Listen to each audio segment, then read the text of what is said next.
Pas disa javësh hetime me metoda proaktive, seksioni për hetimin e trafiqeve në drejtorinë vendore të policisë e Elbasan, në bashkëpunim me seksionin për mbështetjen operacionale dhe nën drejtimin e prokurorisë, finalizuan me sukses operacionin policor të koduar Rentit.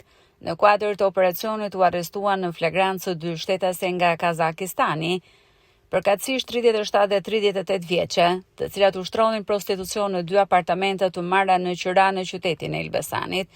Gjithashtu procedua penalisht 39 vjeçaria me iniciale MC, pronare apartamenteve për veprën penale, mbajtja ambienteve për prostitucion.